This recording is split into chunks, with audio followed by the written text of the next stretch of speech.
like I think they actually want to kill me. And the reason I know this, well, they say so online. You know, there's like Reddit forums where they don't just want to kill me; they want to desecrate my corpse. You know, type of thing. You know. It's and not, what are they saying? Why? What is the primary? I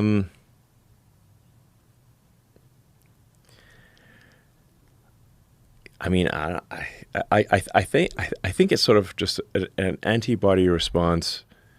I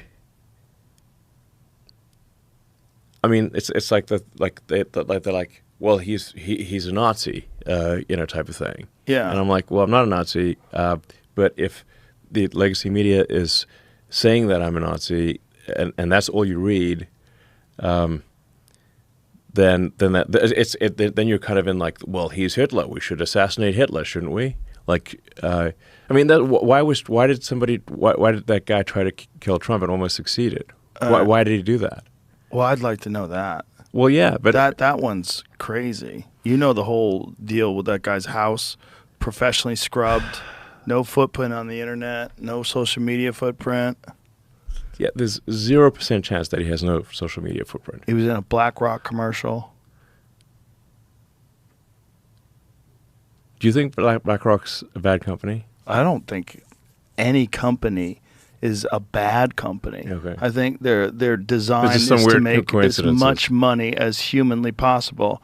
And I think if you're trying to make as much money as humanly possible, you're going to do some things that aren't necessarily good. The question is, if you're going to have an assassination attempt on the president, it's not like BlackRock's board sits down and votes on it. Yeah. No, there's probably right. That would be awkward. You know, in right. the board minutes, if you're like, guys, remember that time when we said yeah. so we probably shouldn't have done that. You know? I highly doubt it would be a corporation that chooses to do something like this. I think more likely it's individuals involved that recognize that it's beneficial to them if he gets assassinated. And so a small group of people carry something out. And with this kid, we don't know anything, right? And everyone stopped asking questions, and there was never a formal report. There was never press conferences where they detailed all the information that we know currently and where the investigation stands at the moment.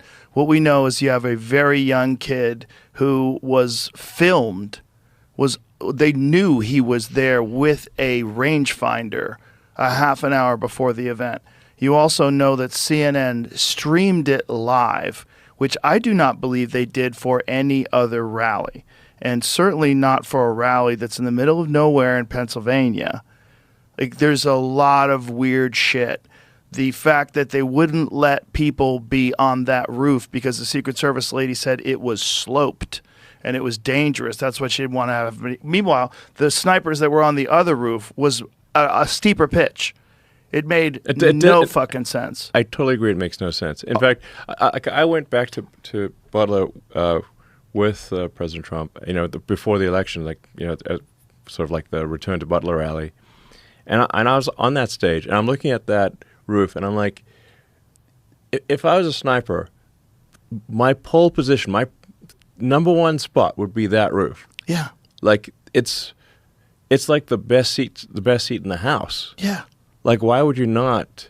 No, it's so obvious. It's the best seat in the house. And like, if you want to be a sniper, there isn't a better position. It was pretty obvious that the idea was, like, if we're saying that this is a coordinated assassination attempt, and it very well could have been, that's what you would do. You'd have someone go up there, he shoots the president, you shoot him, you got Lee Harvey Oswald all over again. JFK, it's over. Repeat. It's all wrapped up nice and clean.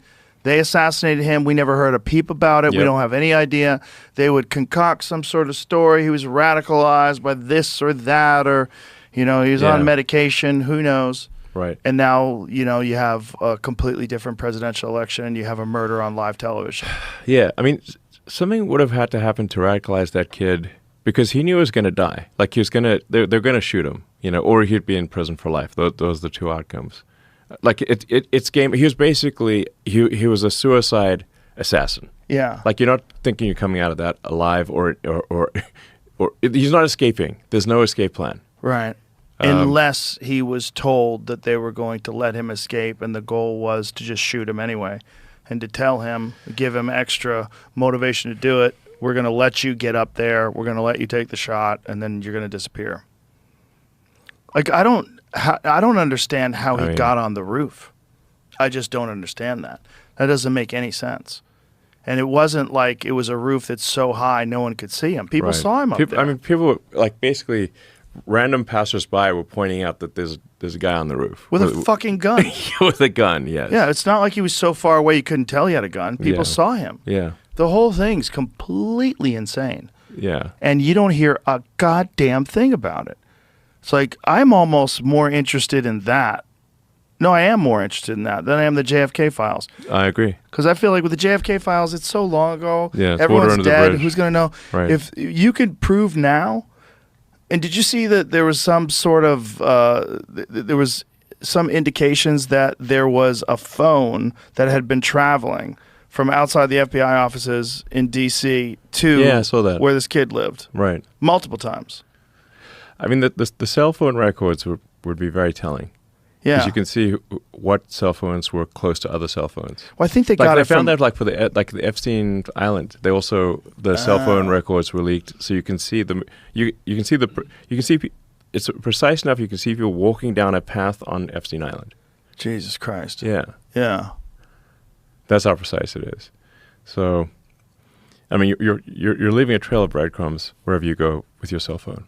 Yeah. It's just, this kid had 5 phones. That's the other thing. That's a lot of phones. It's a lot of phones for a 20-year-old kid. The whole thing's But nuts. how's he even?